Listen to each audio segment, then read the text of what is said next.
Bienvenue au jardin vous est proposé par Florendi. Nutrition potager, agrumes, gazon, plantes en pot ou en terre, ou encore activateur de compost, Florendi vous accompagne au jardin naturellement. Ayez la main verte avec Florendi.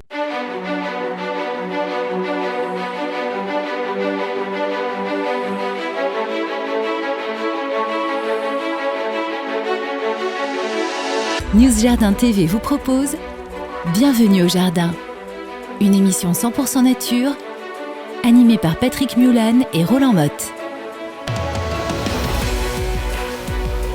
Mes chers amis, bienvenue pour le 50e numéro de Bienvenue au jardin. Oui, ça se fête, on voit déjà Roland qui est prêt à casser les verres et nous avons le plaisir, nous, de vous accueillir de plus en plus nombreux chaque semaine. Le duo qui fonctionne bien, vous l'aimez, je sais bien, voilà, vous avez le méchant et vous avez le gentil, et donc tout va bien comme ça. Le gentil, il s'appelle Roland Motte. Et le méchant s'appelle Patrick Mulan. Il vient de Vittel, c'est un vrai jardinier de terrain, et il nous fait profiter chaque semaine de son savoir et surtout de sa bonne humeur. Nous sommes le 99e jour de l'année. Il reste combien ? 266 jours exactement avant le prochain nouvel an. 20e jour du signe astrologique du Bélier, oui, foncez mes amis, et 20e jour aussi du mois de Germinal dans le calendrier républicain français. Alors normalement, c'était le jour de la ruche, alors je sais que Roland est un apiculteur. Pourquoi tu l'as zappé alors la ruche ? Quel dommage. Parce que la ruche en elle-même, c'est pas extrêmement jardinier, donc j'ai préféré choisir comme plante du jour la fritillaire. Ça te plaît ? Ah ben ça me plaît parce que c'est joli aussi. Les abeilles vont pas forcément dessus, non. Mais c'est tellement joli quand c'est en fleurs avec ce grand machin qui sort et avec ce bouquet de fleurs au sommet, c'est vraiment magnifique. Alors je suis sûr que vous avez tout de suite vu comment était la plante avec la description extrêmement précise que vient de vous en faire Roland. Il faut quand même savoir une chose, c'est que là, il vous décrit plus ou moins la fritillaire impériale. Mais il y a quand même pas mal d'espèces au niveau des fritillaires. Et on va en voir un petit peu ensemble rapidement quelques-unes. Il y a une centaine quand même d'espèces de fritillaires. Une vingtaine que l'on peut cultiver, ce qui est déjà pas mal. Toutes plantes bulbeuses, famille. Oui, c'est une bonne famille. Oui, on peut leur faire confiance. Oui, les liliacées, donc comme les lys et les tulipes. Et on va trouver parfois ces plantes dans la nature. Est-ce que les méléagris, tu en as spontanés dans ta région ? Des quoi ? Les Fritillaria méléagris, les œufs de pintade, les œufs de vanneau. Non, je connais la plante pour l'avoir vue, mais je n'en ai jamais vu en pleine nature. Alors, bon, il est probable qu'elle soit naturalisée dans certains cas, parce que si on va pas trop loin de chez toi, à Berchigrange, ah bah oui, bien sûr, dans les Vosges, eh bien, ils ont dans leur jardin, alors surtout des narcisses, mais il y a aussi énormément de ces petites fritillaires qui se baladent toutes seules un petit peu dans le jardin et c'est vraiment très très sympa. Comme vous l'a dit Roland, mais on va le dire un peu plus en langage botanique, l'inflorescence est toujours campanulée. C'est-à-dire c'est comme une cloche, tout simplement, pendante, avec des pétales qui sont plutôt en étoile et des plantes qui ont 6 étamines. Et contrairement à ce que tu disais, ce sont bien quand même les abeilles qui viennent les polliniser, même si elles doivent avoir des choses plus intéressantes à l'époque. Et on voit aussi des guêpes, on voit aussi des mouches. Et chez les espèces de fritillaires américaines, ce sont des colibris qui viennent les polliniser. Ce sont des plantes qui sont extrêmement jolies dans le jardin, ça le fait. Alors bien sûr, l'impériale, la Fritillaria imperialis, c'est une des plus anciennes plantes bulbeuses cultivées dans les jardins d'ornement. Bon, il y avait la tulipe, bien sûr. Pourquoi ? Parce qu'elle a été découverte en 1580. Ah oui, quand même. Oui, dans les jardins du sultan Soliman le Magnifique. Il avait, paraît-il, à l'époque, le plus beau jardin du monde, certainement. Et en 1580, dans le même jardin de Leyden que celui où il y a eu les premières tulipes, donc qui étaient dirigées par le fameux Charles de l'Écluse, eh bien, il y avait déjà des fritillaires impériales. Cette fritillaire impériale, on la voit aussi sur certains tableaux de Van Gogh. Il a été inspiré aussi par cette plante-là. Pourquoi est-ce qu'on les met dans les potagers ? On les met dans les potagers parce qu'ils ont la réputation de repousser les taupes. J'aime bien le mot réputation parce que c'est un peu ça. Quand Oui, même. c'est un peu ça parce que moi-même qui ai une taupe à la maison et qu'on garde... donc C'est Marilyn ? Non. Non, oh, je t'en prie, mec, on s'est déplacé ça. Non, nous avons une taupe maintenant dans le jardin depuis cette année qui même remonte dans les carrés potagers. Je ne vais pas mettre de fritillaire pour la laisser bien en place parce qu'elle me donne un bon coup de main, mais il paraît que ça les repousse parce que l'odeur de la fritillaire est vraiment puant et je suis allé contrôler parce que je me suis pas dit... l'odeur de la fritillaire, l'odeur du bulbe. L'odeur du bulbe, oui. Et je suis allé contrôler parce que je dis Patrick, il va encore me dire que c'est pas vrai et j'ai vu un site assez intéressant qui les vendent pour ça. Oui, voilà. Alors est-ce que c'est du commerce ou pas? Mais c'est ça 100% que tu vas me du dire. commerce. Bon. Ça fait des années qu'on vous vend des fritillaires ou des incarvillés comme des plantes repoussant les taupes. Je peux vous dire que c'est totalement pipeau. Et éventuellement, sur l'endroit, il faudrait faire une forêt vierge de fritillaires pour que les taupes s'éloignent. Mais quand vous mettez quelques fritillaires comme ça dans le jardin, alors certainement elles vont passer à côté parce que comme tu le dis, le bulbe, c'est assez musqué. Ça sent un peu la punaise. Chez nous, on dit ça pue.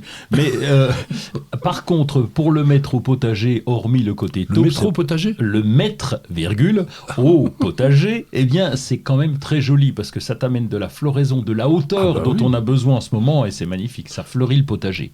Moi, j'aime bien la fritillaire de Perse aussi, Fritillaria persica, qui aime bien les étés secs et les printemps humides. Donc, c'est une plante qui a besoin quand même de chaleur et elle fleurit, oui, à partir de la mi-avril, donc bientôt, avec des tiges de 80 cm et surtout, ce qui est étonnant, les fleurs sont quasiment noires. Elles sont d'un violet foncé, assez rare, avec toujours ces clochettes pendantes. C'est très élégant. Et si vous les mariez, par exemple, avec des camassia blancs, ou tout un tas de fleurs de printemps blanches, pourquoi pas aussi, par exemple, on pourrait avoir des alliums blancs avec. Ça peut être vraiment très très joli parce que ça les mettra en valeur. On a parlé au tout début de cette chronique de la fritillaire pintade, donc Fritillaria meleagris. Ça pousse spontanément dans pas mal d'endroits en Europe. Mars-avril, donc c'est plus précoce, on l'appelle l'œuf de Vanneau, parce que c'est comme un damier et comme l'œuf du Vanneau, et c'est tout petit, parce qu'elle fait une vingtaine de centimètres la plante, mais c'est très joli. Alors ça aime, curieusement, par rapport à la plupart des plantes bulbeuses, les sols qui sont riches en humus. Il y en a plein d'autres, Fritillaria par exemple, Kamchat Saint-Cis, moi j'aime beaucoup parce que c'est vert et marron, enfin il y en a plein qui sont très très intéressantes. Et pour terminer, on dirait attention à la toxicité potentielle de la plante parce qu'il y a un alcaloïde.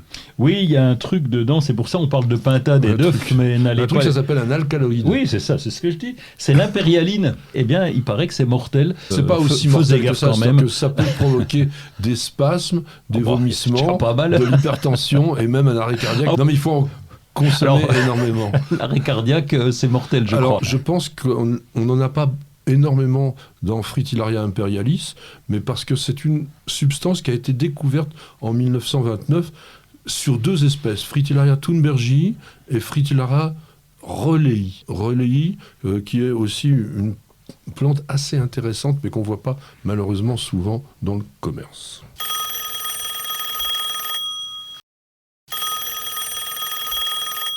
Eh bien, on a MK Mika qui nous pose une question. Quel substrat doit-on composer pour réussir des boutures? Est-ce le même pour toutes les plantes ou faut-il prévoir des compositions différentes? Alors on va forcément pas être d'accord avec Roland parce que lui il utilise du terreau de semis. Non, des fois même pas. Pour de la bouture, je fais une petite place dans le jardin, je mets la terre normale. Du bouture, du truc banal. Mais c'est pour ça la question est ambiguë parce que faut-il par rapport aux variétés, etc. Donc ça c'est complexe. Mais si on prend les boutures de bois sec, là on est peinard, quoi. Oui, mais le bois sec, il faut déjà que ce soit des plantes caduques. Par exemple, tout ce qui est arbustes à feuillage persistant, qui vont se bouturer plutôt vers le mois d'août.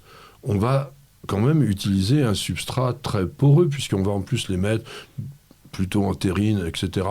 Si vous essayez de faire des boutures de camélia, par exemple, qui sont très difficiles à reprendre, si vous faites ça dans du terreau, je peux vous dire, vous avez strictement aucune chance. Nous, on a fait pas mal d'essais avec Nicole. On utilise de plus en plus soit de la permélite, soit de la vermiculite, qui sont des matériaux artificiels, je dirais. Enfin, c'est parti de roche, quand même, c'est pas complètement artificiel, mais ça a été chauffé, cuit à des températures très élevées, et ça fait un peu comme des pop-corns. C'est devenu très léger, et c'est tellement léger que là-dedans, on a des résultats assez phénoménaux pour beaucoup, beaucoup de plantes. On a aussi, ou je dirais plutôt, elle a aussi, réussi un jour une bouture de Ludisia, qui est une Ludisia orchidée. discolore. Voilà. Oui. Dans la pouzzolane pure, on a réussi ça. Mais oui, parce qu'en fait, la bouture, c'est un petit morceau de plante, on va essayer de lui faire des racines. Pour que les racines sortent, il faut que les conditions soient humides, mais pas avec de l'eau stagnante, sans ça fait pourrir. Et quand les racines sortent, elles sont minuscules. Donc elles ont besoin d'être dans un endroit qui soit pas compact, parce que dès qu'il y a une compacité, ça les étouffe. Quand elles sont étouffées, très rapidement, on a la pourriture. Donc la difficulté de la réussite de la bouture, c'est vraiment d'avoir le substrat qu'il faut. J'utilise du terreau pour semis parce que c'est à peu près universel. Ça va très bien, je te le conseille. J'ai acheté très cher dans une des marques, chez un distributeur des plus connus, à sa marque, c'est de la saloperie. Je sais où t'es allé. Il y a encore des fibres qui ne sont pas du tout démêlées, il y a des gros morceaux, etc. C'est pitoyable. Alors, ne va pas chez ce distributeur-là pour ce produit à marque, va chercher une marque chez un autre distributeur. Je ne vais pas donner les noms parce que là, on dirait du mal. Tu vas fâcher des gens. Voilà, c'est ça. Il y a du terreau semi qui va très bien. Bon, nous, ce terreau de semis, on l'a un peu tamisé et on l'a mélangé avec du sable, et dans ces cas-là, ça va très bien.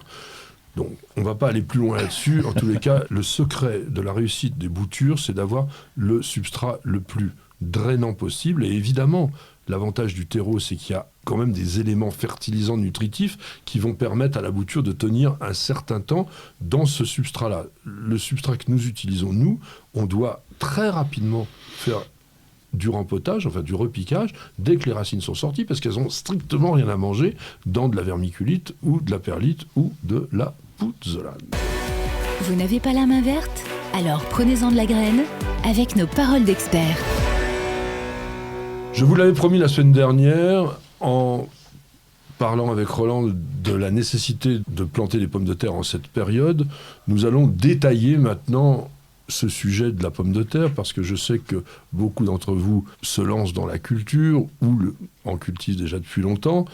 C'est quand même assez sympa à faire, parce qu'il y a quand même un côté mystérieux. C'est-à-dire que vous allez planter ce petit tubercule, bon, ça va grandir, ça va se développer, vous allez faire le butage, on va en parler, et puis à un moment donné, il va falloir récolter ça, mais vous voyez rien, c'est pas comme les haricots verts ou les framboises qu'on va pouvoir picorer comme ça, non, il va falloir creuser, et est-ce que j'ai quelque chose, est-ce que j'ai pas, on a l'impression de faire un petit peu la chasse au trésor, et donc je trouve ça plutôt sympathique d'essayer de faire l'expérience, même sur le balcon, et encore une fois, nous avons une vidéo qu'on a fait avec Nicole sur l'ensemble de la culture jusqu'à la récolte, de cultiver dans un gros contenant des pommes de terre. Dis-nous quand même un tout petit peu ce que tu fais pour les pommes de terre. Bon, d'abord, acheter le plant, ça nous en avions parlé la semaine dernière, donc en différentes possibilités. L'avantage d'avoir des petits conditionnements, c'est qu'on peut varier les plaisirs. Souvent dans le temps, dans les grands jardins, on plantait une variété parce que je suis habitué à la binge et je mets que de la binge, et donc tu as un hectare de binge.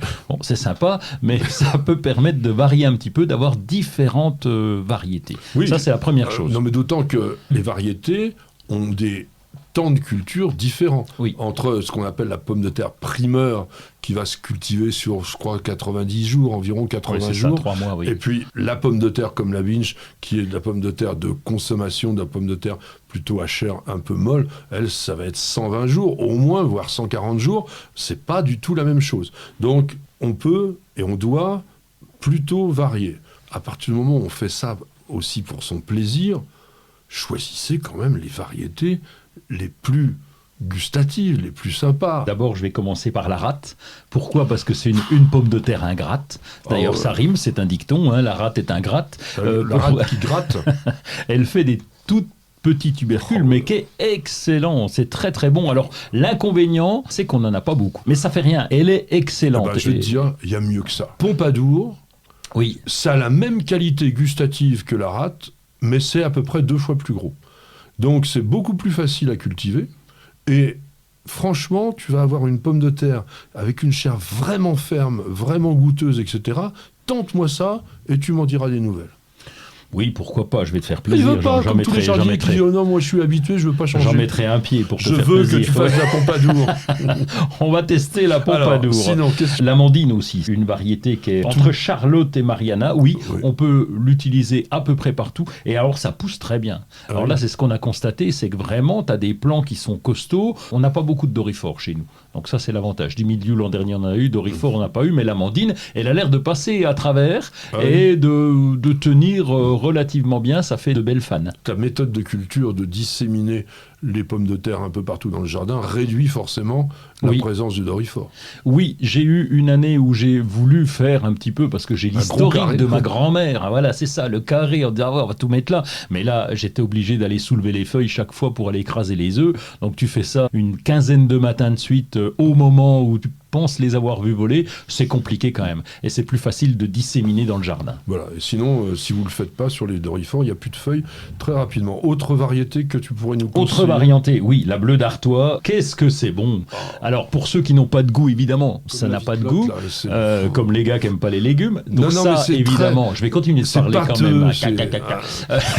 Elle est excellente. En plus, elle est colorée. C'est très joli dans un plat parce que tu peux faire de la décoration. Bon. Oui, mais attends, je cause à toi et je vais te parler de steak haché. Alors là, évidemment, ça va te plaire. Mais la bleue d'Artois, d'abord, elle est jolie à récolter. Elle est jolie coupée dans le plat et elle est très bonne, contrairement à ce que tu pourrais penser. Mais c'est comme la vitelotte, c'est de la pâtée, quoi. C'est vraiment pas agréable. Voilà. Bon, on va passer au sujet suivant. Non, parce que tu vas me dire dans quel type de sol tu plantes tes pommes de terre. Ça, c'est intéressant parce que quelles que soient les pommes de terre, on a quand même intérêt à préparer. Alors, deux façons, soit on le prépare en amont parce qu'on a préparé ou le carré potager ou l'emplacement dès l'automne, ou alors quand on va planter, si on n'a pas fait ce travail-là, eh bien on va gratter puis on va rajouter un peu de terreau pour semis. Non, un peu de terreau en mélange à la terre de plantation. Ne serait-ce qu'un terreau rempotage, ça permet de faciliter le départ des racines. Et puis dans tes régions qui sont très calcaires, ça permet de rééquilibrer le pH parce que la pomme de terre, elle aimerait mieux être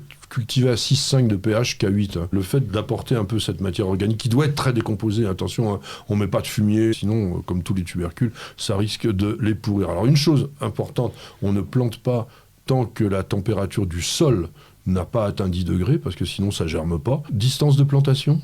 40 à 50 cm. Alors, je veux dire, quand on est en rang, je ne me pose pas le problème puisqu'on les dissémine un peu à droite à gauche dans le jardin. Oui, mais il faut quand même laisser de la place pour qu'elles... Ah oui, donc... alors 40 cm des autres plantes. Voilà, alors là, c'est important. Oui, c'est ça la distance de plantation, c'est pas forcément entre deux plants de patates. J'étais dans mon rang de patates, moi, donc... Profondeur de plantation ? Profondeur, allez, on va dire une pelle, tu sais, les petites... un plantoir, donc c'est 10 cm, ouais, oui, voilà, ça donne 10 cm. Alors, il y a le fameux butage. Oui. Quand est-ce qu'on commence? Est-ce qu'il faut le faire? C'est une horreur, si on peut éviter. On ne peut pas éviter. Ben oui, c'est dommage. J'ai fait ça avec ma grand-mère. Si t'es sage, on ira buter les patates au jardin. Tu penses que j'étais pas sage, moi? Parce que à l'époque, on avait des rangs de 50 mètres de long et tu grattes avec ta houe. Et pour ramener la terre en surface, oui, on est obligé de le faire. C'est important pour les tubercules. En fait, il faut commencer le butage dès que les tiges mesurent une quinzaine de centimètres de haut. Le butage, c'est concentrer la terre sur le pied. Ça va favoriser la formation de tiges souterraines qui vont se tubériser, qui vont devenir ces fameux tubercules. Et, autre chose importante, après on va encore buter une ou deux fois pour que la terre recouvre entièrement les tubercules qui ne doivent pas être soumis à la lumière, sinon ils verdissent. Oui. Et quand ils verdissent, ils sont... Et toxiques. Et oui, parce qu'on a de la solanine. N'oublions pas, la pomme de terre fait partie de la famille des solanacées, dans laquelle on a quand même des plantes particulièrement toxiques, comme ne serait-ce que la douce amère, par exemple. Alors, qu'est-ce que tu fais comme autre entretien pendant la culture? On a fait un petit coup d'arrosage au début, et encore. Oui. Ensuite, pas grand-chose, si ce n'est le contrôle des dorifores. Ça, c'est important d'aller voir sous les feuilles. C'est facile quand même, hein. On nous parle de produits, de machin. Par un temps, je plantais de la morelle de Balbie. Ah oui. Morelle de Balbie, je ne sais pas si tu connais, c'est avec des grandes épines. Bon, alors le fruit est comestible, c'est un petit fruit, famille des solanacées, donc ça ressemble aux tomates. Moins bon que les tomates, mais l'avantage, c'est que les dorifores vont en priorité dessus. Donc ils vont te bouffer la morelle de Balbi. Pendant ce temps-là, ça évite qu'ils aillent sur les pommes de terre. Solanum cibrifolium ou un truc comme ça. Ouais, c'est une plante, elle est piquante aussi. Très piquante. Mais la morelle de Balbi, c'est comestible soi-disant. Mais alors, oui, si, j'en ai déjà goûté. C'est pas mal. En apéro, on avait fait ça. Oh. Donc si tu bois bien l'apéro, ça va. Ouais. Et le mildiou?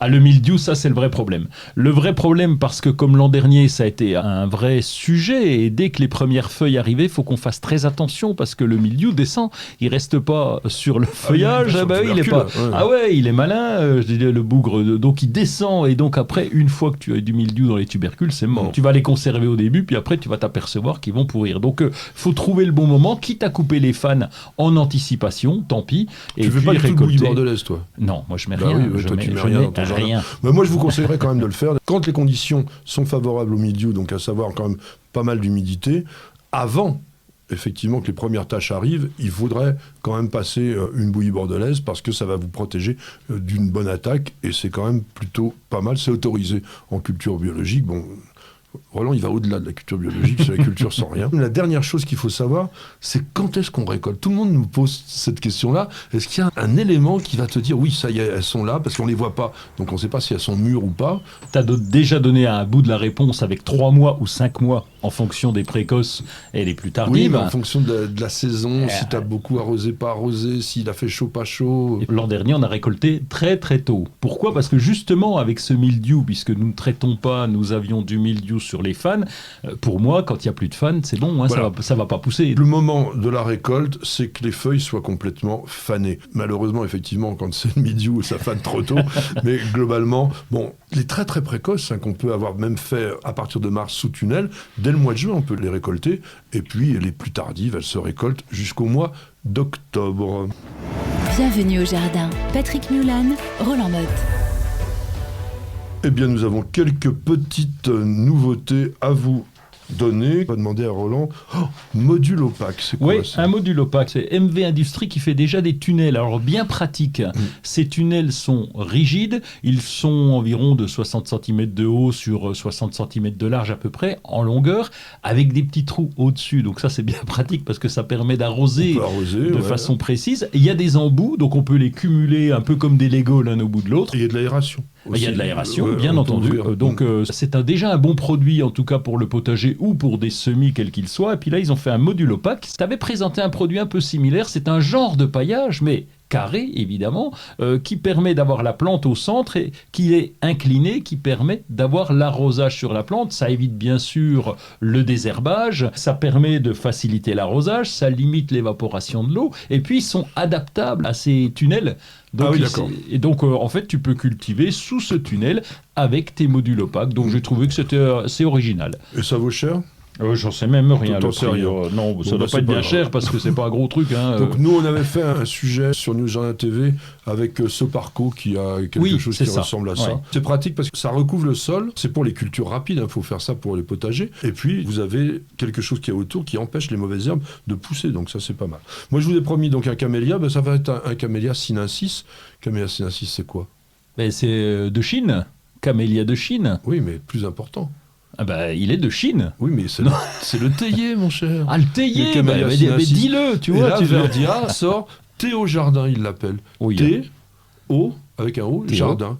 Ça fait un peu Théo, ça fait Jardin, ça fait un peu T, ça fait un peu de tout. Et c'est une nouveauté parce que c'est un clone qui a vraiment été testé à la fois pour les qualités gustatives et pour son adaptation à la culture chez nous. Ce n'est pas quand même le camélia le plus rustique du monde. On vous dit rusticité estimée autour de -10, en pleine terre, dans un endroit bien abrité. Bon. Mais on peut y arriver quand même avec un beau petit arbuste qui va faire entre 1 et 2 mètres de hauteur. 2 mètres, c'est vraiment dans les belles régions. Et on le trouve où, lui ? C'est Verdia qui le propose. D'accord. Verdia, vous savez, c'est ceux qui font les décos rosiers, notamment Emera, et vous allez les avoir surtout dans les jardineries. Il y a un marketing qui a été très très bien fait avec des chromos en forme de théière, donc on va le repérer très facilement. Et vous avez un site internet aussi, Théo Jardin, qui vous donne les conseils de plantation un petit peu, mais surtout aussi plein de recettes pour vous préparer votre thé vous-même, parce que l'idée, en fait, c'est que vous puissiez récolter des feuilles de thé pour vous faire votre thé maison, donc ça peut être assez rigolo. Côté manifestation salon, du 9 au 18 avril, le Festival de l'oiseau et de la nature sera à Abbeville. C'est vraiment un endroit où vous pouvez observer des oiseaux, puisque c'est la baie de Somme. Il y a vraiment plein d'oiseaux nicheurs, mais aussi des échassiers, tout ça qui viennent, et la programmation va vous permettre de découvrir, de faire des stages de photographie, etc. On est décalé par rapport au jardin, mais les oiseaux sont tellement importants quand même dans nos jardins que je voulais vous en parler. Et puis, le 14 avril va ouvrir la Floriade Expo 2022. C'est en Hollande, c'est à Almere, c'est la plus jeune ville des Pays-Bas. C'est pas Alsmere, c'est Almere, et qui est une exposition qui a lieu que tous les 10 ans seulement. Alors cette année, elle va être vraiment orientée sur le changement climatique, sur l'urbanisation, etc. C'est parfois un peu déroutant ce qui est présenté à la Floriade, mais c'est quand même l'occasion de faire une belle balade quand même dans un pays qui est extrêmement riche au niveau du végétal. Un petit coup de cœur. C'est jusqu'au mois d'octobre, je crois, qu'on a le temps d'aller visiter. Jusqu'au 9 octobre, exactement. Oui. Un coup de cœur, oui, parce que je m'intéresse un peu au golf. Je n'y joue pas, mais j'aime bien, puisque lorsque nous avions notre jardin à Vittel, nous longions le trou numéro 3, et donc on récoltait pas mal de balles de golf dans nos potagers. Et là, c'est Blue Green qui est un acteur majeur du golf. Il y a 47 structures et 70 golfs en tout partenaires. Ils ont une démarche qui m'a bien plu, parce que déjà, ils ont installé depuis le mois de janvier des nichoirs pour les abeilles tout le long du golf. Et puis, ils ont une démarche avec la récupération de l'eau, etc. Donc voilà, une démarche intéressante. Une véritable démarche écologique. Et nous allons faire une petite démarche gustative et publicitaire en attendant de revenir tout de suite. Pour une récolte abondante et de qualité, choisissez la gamme d'engrais Solabiol, potager et verger, utilisable en agriculture biologique. Composé de matières premières 100% d'origine naturelle, il libère progressivement et durablement tous les éléments nutritifs dont vos cultures ont besoin. Pour l'application, rien de plus simple. Épandez l'engrais au sol, griffez légèrement pour l'incorporer, puis arrosez. 2 à 3 apports dans la saison suffiront. Solabiol, le partenaire de votre jardin nourricier au naturel.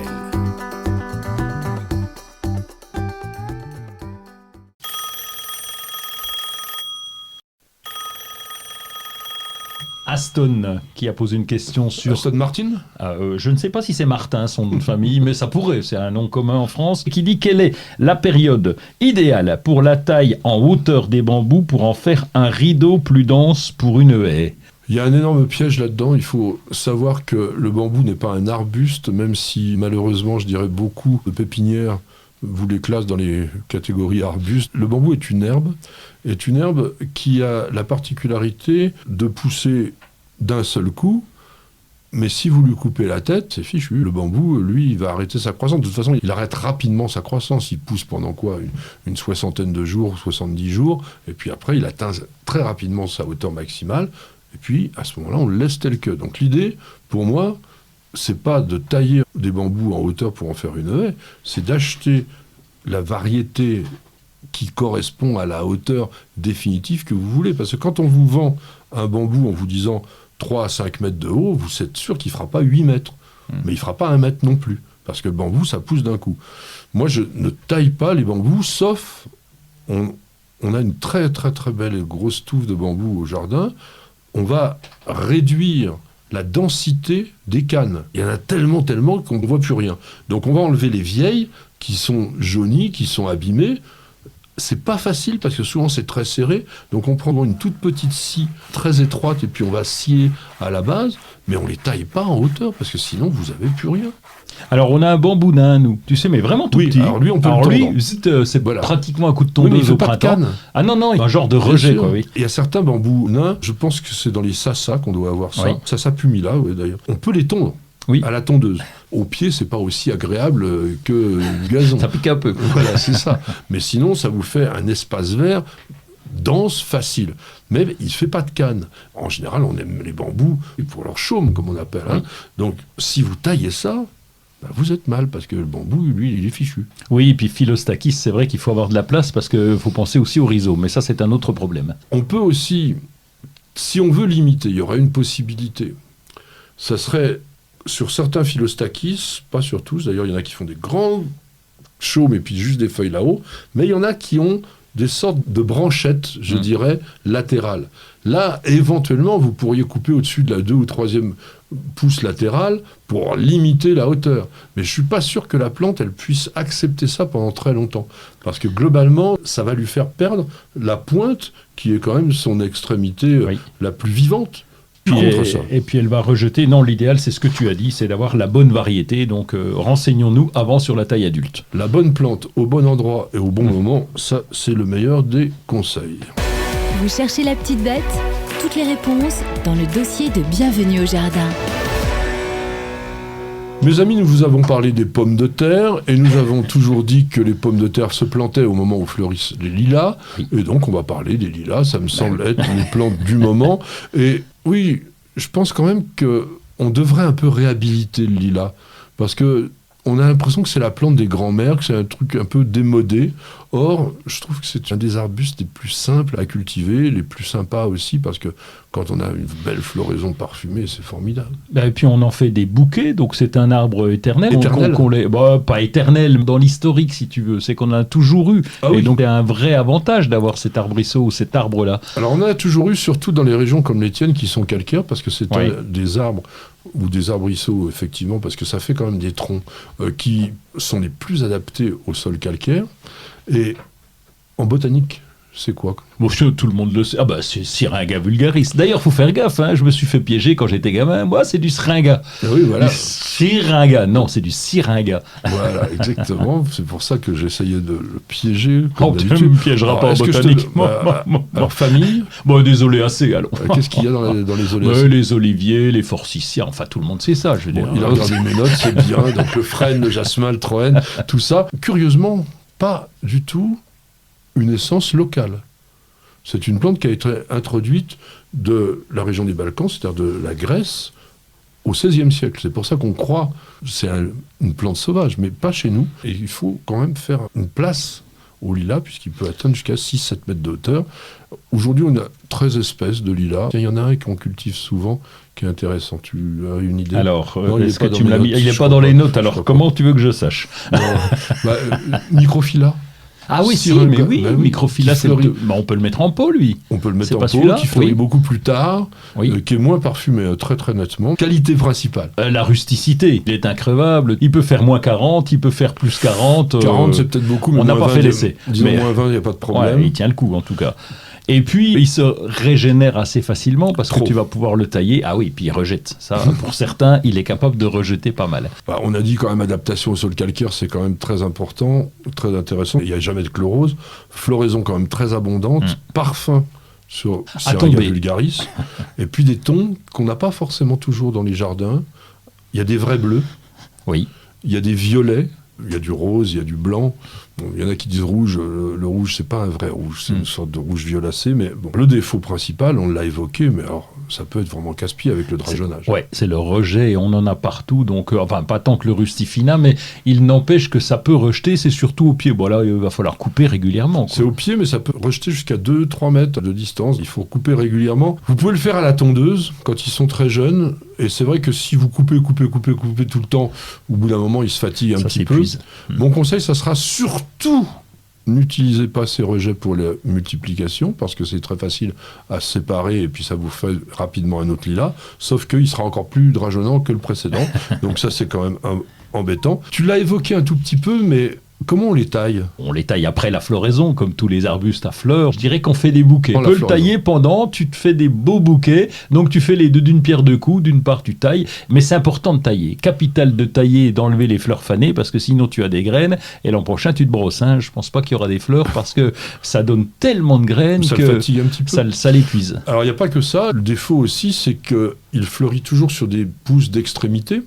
Et si vous ne le taillez pas, eh bien, il va s'allonger et les fleurs seront de plus en plus hautes avec une base qui va se dégarnir, puisque je disais qu'il a la faculté de faire un tronc. Et dans ces cas-là, vous vous retrouvez avec un arbuste dont vous voyez les fleurs comme si vous étiez un lilliputien, et c'est pas vraiment agréable. Donc l'idée, c'est que systématiquement, après la floraison, ou pendant, comme on disait, vous réduisez de moitié, en moyenne, la longueur des pousses de l'année. ça va vous permettre d'avoir aussi des ramifications qui, elles, seront florifères l'année suivante. Donc ça, c'est quand même la manière de régénérer en permanence votre lilas.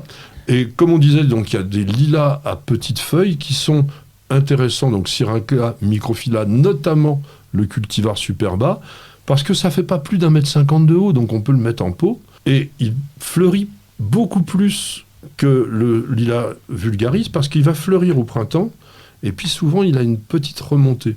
Donc on dit souvent que c'est un lilas remontant, il fleurit plus longtemps. Bon. Il y a aussi un hybride qu'on appelle le Syringa prestoniae. C'est le lilas de Mademoiselle Preston. Isabella Preston avait une ferme expérimentale à Ottawa et qui a fait pas mal d'hybrides elle-même, et donc elle a ce fameux lilas prestoniae. Il est intéressant, alors lui il est grand, hein. Il peut être vraiment très très grand avec des fleurs énormes, retombantes tellement elles sont lourdes, parce qu'elles peuvent faire jusqu'à 25-30 cm de long, et un parfum sympa.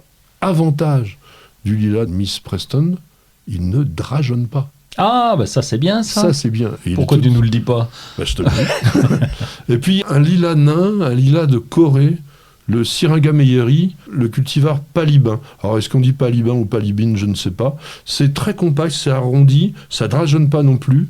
Les fleurs, elles sont roses, étoilées, aussi un peu parfumées. Il y en a certains qui le vendent sur tige. En pot, ça peut être assez sympa. Ça vous fait une sorte de balai. Je trouve que c'est le plus joli en arbuste. Parce qu'en arbuste, il va être un peu compact, mais plus gracieux, élégant, fleurs roses. Pourquoi est-ce qu'on dit que le lilas, c'est une plante française? Parce que Monsieur Victor Lemoine a tellement travaillé pour la faire connaître, il en a obtenu tellement, comme le Syringa Madame Lemoine, le blanc qui est magnifique, et ben oui, qu'on trouve encore aujourd'hui. Donc Monsieur Lemoine, qui était de Nancy évidemment. Il faut aller d'ailleurs au jardin botanique de Nancy, le jardin botanique Jean-Marie Pelt. Là, il y a toute la collection des obtentions de Lemoine. Et il n'y a pas que du lilas. Hein. Justement, il n'y a pas que du lilas. Et puis aujourd'hui, il y a quand même encore en France des pépinières, par exemple comme Migné qui sélectionne des variétés nouvelles avec des noms de grands jardiniers. Et ils ont sorti Comtesse d'Harcourt, Princesse Sturza, Prince Volkonski, qui étaient vraiment des grands jardiniers et qui sont des lilas très intéressants. J'en ai un de chez eux, moi, mais alors tout petit, trapu, il pousse en pot. J'ai mis un pot de 70 cm d'auteur, donc un bon pot. Ça fait une petite boule de 70 cm. Il s'appelle Bloomerang Pink Perfume, et donc il est très parfumé, les fleurs sont droites mais toutes compactes, et donc c'est vraiment très joli et ça pousse très bien en pot. Mais ça, c'est pas une obtention française, c'est Monsieur Migné qui les vend, mais c'est un Hollandais qui l'a inventé. C'est Valkplante, mais ça fait rien, c'est un beau petit lilas. T'as raison, c'est une bonne idée.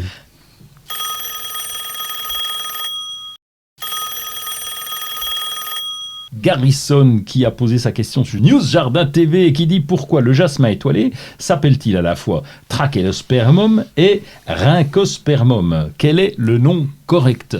Alors là, on va rentrer dans de l'histoire tout simplement, mais je vous rappelle la chose suivante, c'est que les botanistes, notamment dans la nomenclature, reçoivent des échantillons de plantes, etc., les décrivent. Alors, s'ils la reconnaissent tout de suite, ils savent qu'elle a déjà été décrite. S'ils la connaissent pas, ils vont se mettre à la décrire. Mais si quelqu'un l'a fait avant eux, c'est toujours le premier qui a décrit, qui a le nom officiel. Sauf quand il y a une erreur. L'histoire du pélargonium et du géranium. Monsieur Linné, il avait cru que c'était un géranium parce qu'il n'avait pas compté les étamines. Et on s'est rendu compte qu'après, le genre pouvait être différent. Dans le cas du Trachelospermum jasminoides, qui est le nom officiel de ce jasmin étoilé, c'est un nom qui lui a été donné en 1851 par le botaniste français Charles Lemaire. Alors que Rhynchospermum était un genre qui avait été créé, mais dans une autre famille. D'ailleurs, il y a une plante qui l'honore, le Renoirtia, je ne sais pas si tu connais. Non. On trouve ça parfois, une petite fleur jaune qui est assez sympa. Donc, parce qu'il existe quand même Rhynchospermum verticillatum, qui est une astéracée, et qui n'a rien à voir, parce que notre Trachelospermum, c'est une apocinacée. Apocinacée, c'est la même famille que le laurier rose. Donc, ce n'est pas deux plantes qui se ressemblent. Simplement, eh bien, il y a eu quelqu'un qui a donné le nom de Rhynchospermum avant Trachelospermum, sauf qu'il s'était gouré complètement, comme on va dire à la Roland. Aujourd'hui, Trachelospermum jasminoides, c'est le jasmin étoilé, et Rhynchospermum verticillatum, c'est une sorte de plante vivace, plutôt du Vietnam, où on l'appelle là-bas l'herbe de l'équinoxe, parce que ça fleurit en automne. Elle est en fleur de mi-septembre à mi-octobre. La fleur, elle n'est pas extraordinaire, c'est une tige d'une 50aine de centimètres, jusqu'à 1 mètre parfois, avec un petit capitule comme toutes les astéracées. Les astéracées, c'est les marguerites, c'est les astères. Donc on n'est pas du tout comme le jasmin étoilé, qui d'ailleurs n'est pas un jasmin, puisque les jasmins, c'est des oléacées. Je sais que vous êtes en train de nager complètement. Je rappelle que tu as dit au départ, vous allez voir, c'est assez simple. C'est vrai, c'est simple. Mais voilà, je vous ai présenté 2 plantes différentes, de façon à vous montrer qu'en fait, on peut se tromper en botanique, mais que souvent, les erreurs ont la vie dure, la preuve, voilà. Mais on va parler de jasmin étoilé, hein, comme ça on sera peinard. Alors on va être peinard pour quelques instants, on va écouter une petite page de publicité, ça va vous remettre les idées en place, et nous aussi. Pour une récolte abondante et de qualité, choisissez la gamme d'engrais Solabiol, potager et verger, utilisable en agriculture biologique. Composé de matières premières 100% d'origine naturelle, il libère progressivement et durablement tous les éléments nutritifs dont vos cultures ont besoin. Pour l'application, rien de plus simple. Épandez l'engrais au sol, griffez légèrement pour l'incorporer, puis arrosez. 2 à 3 apports dans la saison suffiront. Solabiol, le partenaire de votre jardin nourricier au naturel.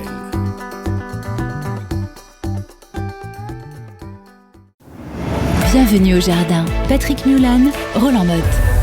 Et bien maintenant, on reprend le sécateur, la bêche et le râteau, et on va aller bosser pour savoir ce que va faire Roland dans son jardin du 9 au 16 avril, c'est-à-dire donc la semaine qui nous attend maintenant.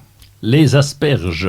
Planter des asperges. Alors j'en ai déjà mis. Par contre, c'est un peu d'inefficacité quelquefois dans le sol parce que je rajoute peut-être pas assez de sable. Je devrais. Oui. Bon, bah ok. C'est pas que tu devrais, c'est indispensable. Oui, bien sûr. Une aspergeresse, si vous n'avez pas un sol siliceux, vaut mieux oublier. Oui, mais bon, ça fait rien. J'en obtiens quand même un petit peu. Oui, T'as des fois, 3 pitoyables asperges toutes tordues. Mais qu'est-ce que j'entends là? J'ai des asperges qui sont grosses comme mes genoux. Ouais. Maintenant, il faut que je fasse attention aux variétés que j'ai mises. Et ça, j'ai pas fait encore attention.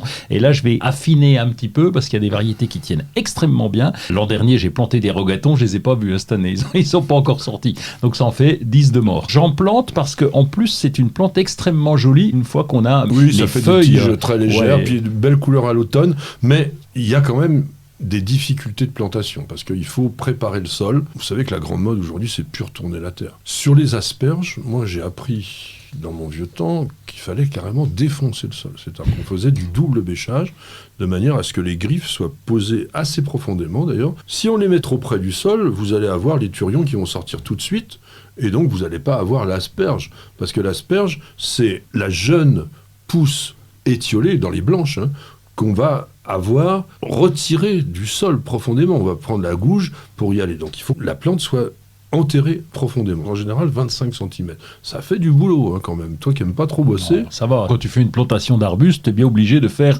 un trou 3 fois le volume du pot. Donc c'est ce que tu fais. Donc, oui, mais après, il c'est pas falloir les buter, il faut les débuter. Ouais, non, mais parce qu'il faudrait faire ça. Mais j'y arrive bien sans faire tout ça. Il fait tout sans rien faire, mais en plus, c'est vrai. Non, mais on se prend trop la tête. Faut faire ci, faut faire ça. Des fois, tu fais pas tout ça. Et la plante a cette faculté d'adaptation, comme tu me l'as expliqué. Et donc, elle se débrouille même dans des conditions plus difficiles. Bon, écoute, on ira déguster tes asperges à la saison, on verra ça.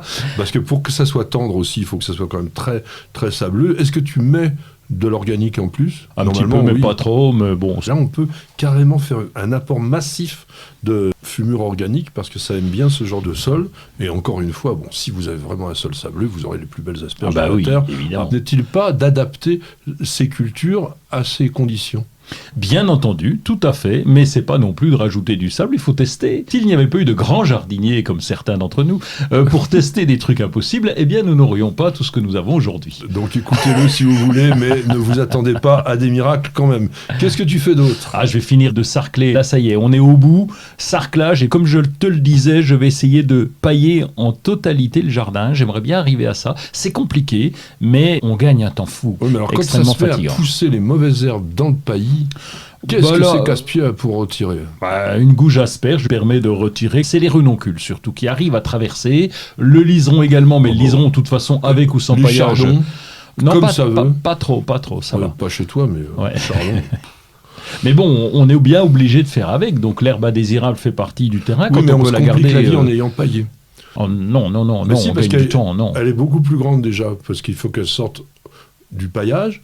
Et après, il faut retirer le paillage pour pouvoir l'arracher. Enfin, Ouais. bon, moi, Non, parce qu'après tu vas avoir du mouron, tu vas avoir plein de choses. Non, Ouais, il y a plein de mourons, pas avec le paillage. Avec le paillage, tu limites considérablement quand même les herbes indésirables. nous, on a beau essayer, ça marche pas. Je viendrai te donner quelques cours de botanique. conseils, Que fais-tu d'autre? Tu fais l'apiculteur. Oui, pensez à mettre de l'eau pour les abeilles parce qu'il va commencer à faire un petit peu chaud. Une petite soucoupe avec plein de cailloux et tu remplis d'eau de temps en temps près de la ruche de façon à ce qu'elles aient un petit repose-pied pour venir boire un petit coup. Faut y penser pendant tout l'été. Alors en ce moment, c'est que le début, mais il faut y penser pour la suite parce qu'il va faire chaud et donc elles n'ont pas forcément des points d'eau accessibles. C'est pas le moment qu'elles aillent se noyer, donc à nous de constituer ce point d'eau. Eh ben écoute, constituons un petit point d'eau pour les abeilles. On les voit sur le bassin parfois.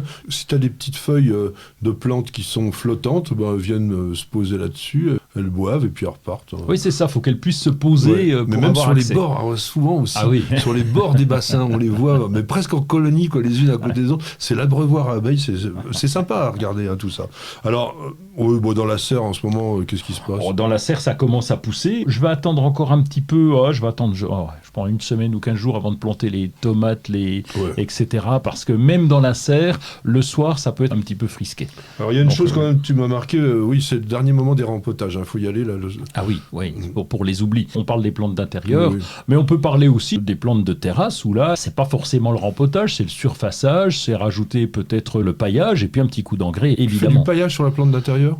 Oh non. Non, tu viens de le dire. À part, mais sur les plantes de terrasse, pardon. Ah, de terrasse. Sur la terrasse, oui. Mmh. Nous avons des rhododendrons, par exemple, et donc là, je paille systématiquement. Ah, d'accord.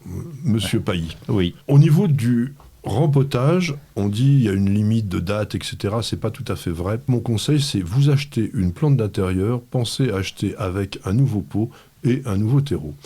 On vient, et je n'ai pas honte de le dire, de perdre magnifique Calathea qui avait été acheté, toujours assez cher d'ailleurs, mais qui était planté uniquement dans de la tourbe. Ah, comme toute la plupart des plantes d'intérieur de la production. C'est impossible à conserver pour un amateur de jardin. Pour quelle raison? C'est parce que ces plantes-là, dans les serres, elles sont alimentées en permanence. En général, c'est par ce qu'on appelle la subirrigation, c'est-à-dire qu'elles sont posées sur des tablards qui sont étanches et on envoie de la nourriture sous forme d'eau et donc les plantes, elles pompent en permanence et leur substrat, la tourbe, n'est jamais desséché. Quand on est un jardinier amateur, on achète une plante, puis on se dit on va l'arroser une fois par semaine, on a notre jour d'arrosage des plantes. Bah oui, mais la tourbe, quand elle est sèche, elle ne se réimbibe pas facilement, et là, ça devient rapidement la totale catastrophe. Donc attention à ça. On a aussi à faire attention aux pucerons, là, en ce moment. Vous coupez le pouce avant même de faire autre chose. On le fait sur les rosiers, on dit « Ah oui, mais il y a un bouton floral. » Peu importe, il y en aura d'autres après. Ah oui, ça, c'est vraiment bien à faire. C'est de placer des tuteurs en forme de cercle au-dessus des grandes plantes vivaces, les grands hélianthus, les grands rudbeckia, etc., les grands astères. Parce que si vous mettez ça, les plantes, elles vont pousser au milieu du tuteur et elles vont se retenir toutes seules et le tuteur, vous ne le voyez plus en végétation. Donc sur le massif, c'est beaucoup, beaucoup plus esthétique. Vous pouvez commencer aussi à tailler les arbustes qui sont défleuris, les premiers forsythias, les spirées, les cognaciers du Japon, tout ça, c'est pas une taille qu'on fait systématiquement tous les ans, mais c'est une taille qui nécessite d'être faite pour rajeunir la plante. Un forsythia, ça devient très rapidement inextricable si on ne le fait pas. Donc voilà, il y a pas mal de choses à faire en ce moment, donc allons-y, on jardine.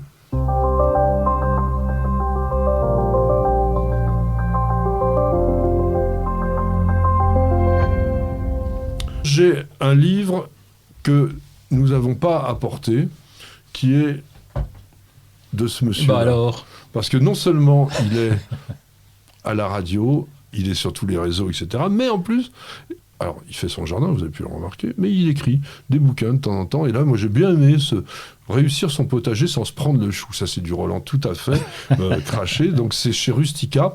Ça coûte 13,95. Au fait, qu'est-ce que tu nous racontes là-dedans? Alors, j'ai oublié de l'amener. Ce que c'est ballot, on le verra une autre fois. Ceux qui regardent la vidéo, vous le verrez.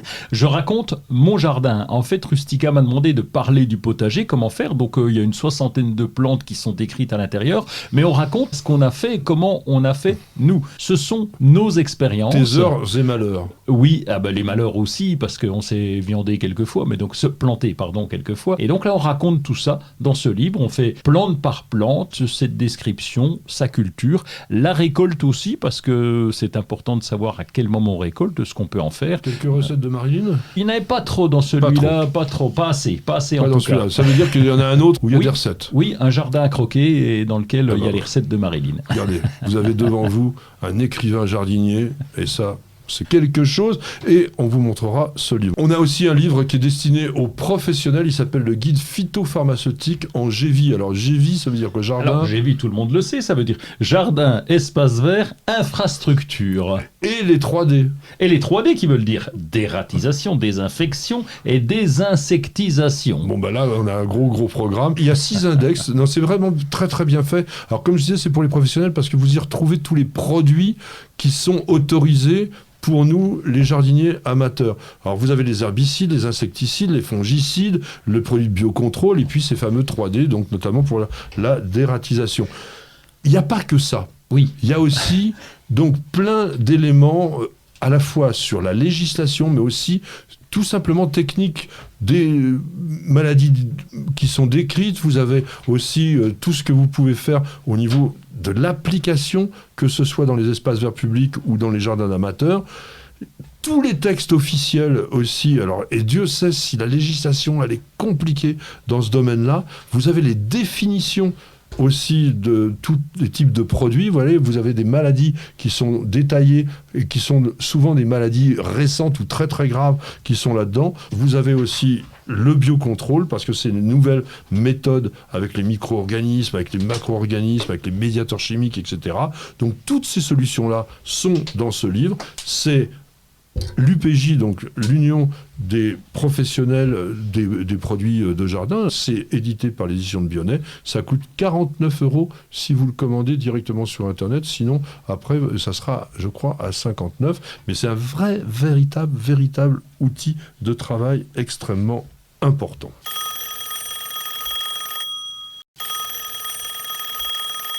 Une question de Lubin. Lubin qui a 16 ans. Ah oui, alors ça j'aime beaucoup quand il y a des jeunes comme ça qui nous écrivent. Tu vas voir, la question elle est incroyable. Je me suis toujours demandé pourquoi les cerisiers à fleurs japonais, Prunus yedonensis à fleurs... En fait, Lubin, il connaît mieux les plantes que toi. Bon, Cerulata causans, ça va, je connais. Pourquoi est-ce qu'ils ne fructifient pas ou très rarement alors? Donc c'est Prunus yedoensis, Subirtella autumnalis, Cerulata kanzan. Alors, oui, il faut savoir, mon cher Lubin et mes chers amis, que la plupart des cerisiers à fleurs du Japon sont des hybrides. Et ça peut expliquer en partie la stérilité. Notamment, kanzan, c'est un cerisier à fleurs qui a des fleurs énormes, très très doubles. Les fleurs doubles, ce sont généralement les organes sexués de la plante, pistil et étamine, qui sont transformés en pétales. Donc s'il n'y a plus de pistil et d'étamine, il est compliqué d'avoir des fruits. Et pour Prunus yedoensis, il fallait ajouter un X. C'est déjà un hybride, lui aussi, de fait. Donc toutes ces plantes-là, moi je pense qu'elles sont naturellement stériles, et où elles posent par leur forme des gros problèmes aux pollinisateurs. Ce qui peut expliquer que parfois sur certains arbres, on a quand même quelques fruits, mais par rapport à la quantité de floraison, c'est epsilon. Donc je crois que c'est une des réponses que l'on peut donner. Après, il peut y avoir aussi tout simplement le fait que vous n'avez pas suffisamment de pollinisateurs dans votre environnement, et que le boulot n'est pas fait, donc la fleur, ok, mais elle n'est pas fécondée, donc on n'a pas de fruits. Et puis, attention, naturellement aussi, ces prunus japonais fleurissent très très tôt. Et si jamais on a eu un hiver un petit peu ardu, les pollinisateurs ne sont pas forcément très réveillés ou très actifs. Il faut 12 degrés pour qu'une abeille puisse aller faire un petit tour. Ça arrive très souvent, moi j'en ai vu, que des prunus comme ça soient dans la glace. On a les fleurs avec du givre le matin. Donc évidemment, l'abeille, elle est tranquillement encore dans la ruche en train de dormir. Donc toutes ces explications-là justifient le fait qu'on a assez rarement de fructification sur ces prunus. Patrick, Roland, racontez-moi une histoire de plante, de jardin ou de jardinier.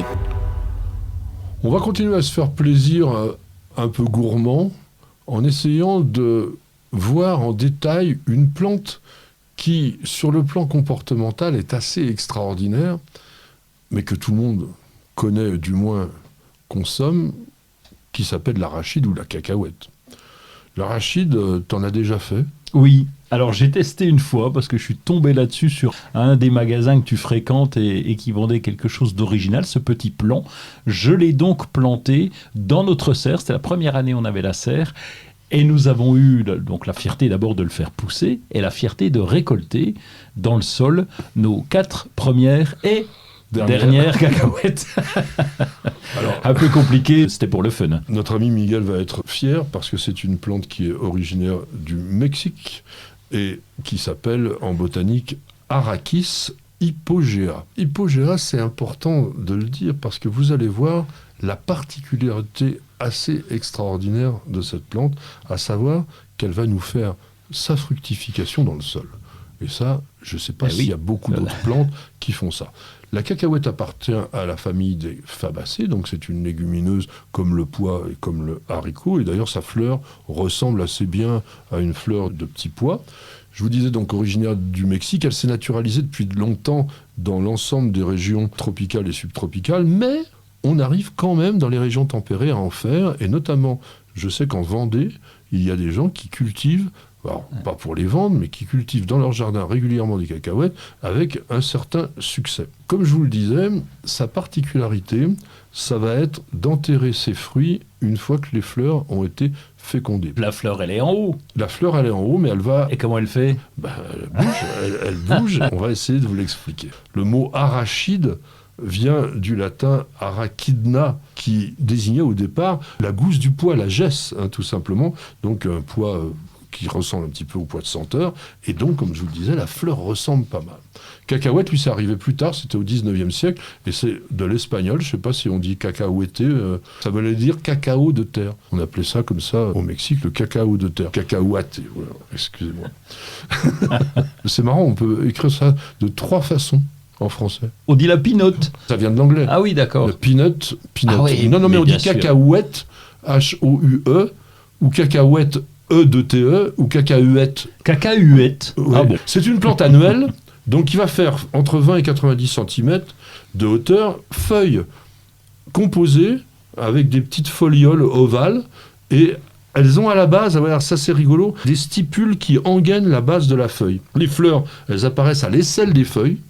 Ça, c'est aussi assez sympa. Généralement isolé, parfois un petit bouquet, jaune-orangé, et comme une fleur de pois, comme on a dit. Après la fécondation, qu'est-ce qui va se passer ? Vous avez, en fait, ce qui portait l'ovaire, qui se développe, qui s'allonge, qui se courbe vers le sol, parce qu'il bénéficie de ce qu'on appelle un géotropisme positif. Donc, il est attiré simplement par la gravité terrestre. Et le fruit va mûrir à 3, 4, 5 cm maximum dans le sol. Et c'est pour ça qu'on va cultiver la cacahuète dans un sol plutôt léger. J'ai pas vu ça quand je les ai cultivés. J'ai pas vu la tige se recourber. Donc ça doit être net quand même. T'as bien récolté tes cacahuètes dans le sol. Bien sûr, oui. La fleur, comme tu nous l'as dit, étant vraiment en haut, si tu as récolté les fruits en bas, c'est qu'à un moment donné, elle s'est dirigée vers le sol. Bah non, parce que ça se passe pas en un seul coup. Mais il y a d'autres plantes qui font ça. Par exemple, chez les cyclamènes, on a ça aussi, les fruits qui vont aller vers le sol. Vous avez cette gousse, qu'on connaît bien, qui fait comme une sorte de coque, à l'intérieur desquelles on a des graines. Généralement, la gousse, c'est 2 graines. C'est pas énorme sur la cacahuète. Ce qui est rigolo aussi, la gousse, elle est généralement réticulée, c'est-à-dire qu'il y a comme une sorte de filet par-dessus. Elle est un petit peu rugueuse. Et puis, elle est resserrée au centre. On a presque l'impression des 2 graines que l'on voit très très bien. Elles sont ovoïdes, et puis il y a ce tégument rouge un peu sec qui enveloppe la graine, qui est caractéristique donc de ce fruit souterrain. C'est une caractéristique assez unique pour avoir donc des fleurs au-dessus du sol et avec des fruits sous terre.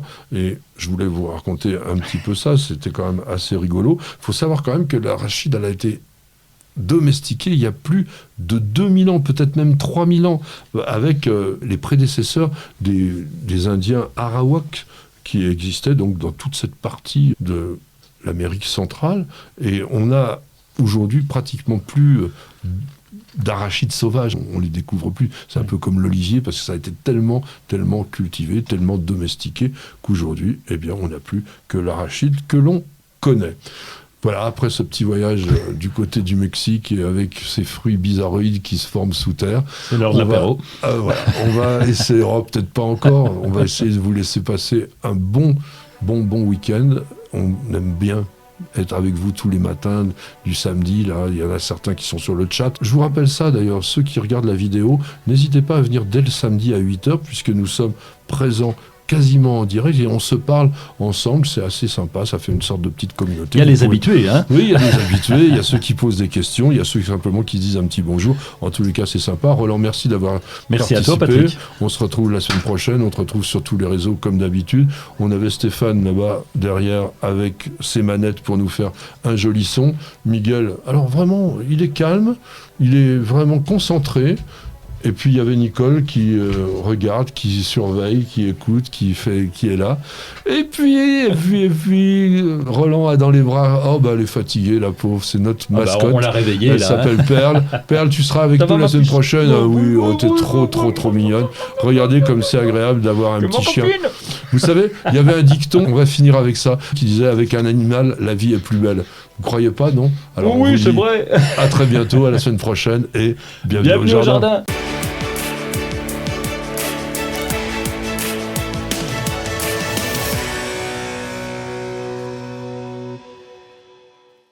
Vous avez écouté Bienvenue au jardin avec Florendi. Nutrition potager, agrumes, gazon, plantes en pot ou en terre, ou encore activateur de compost, Florendi vous accompagne au jardin naturellement. Ayez la main verte avec Florendi.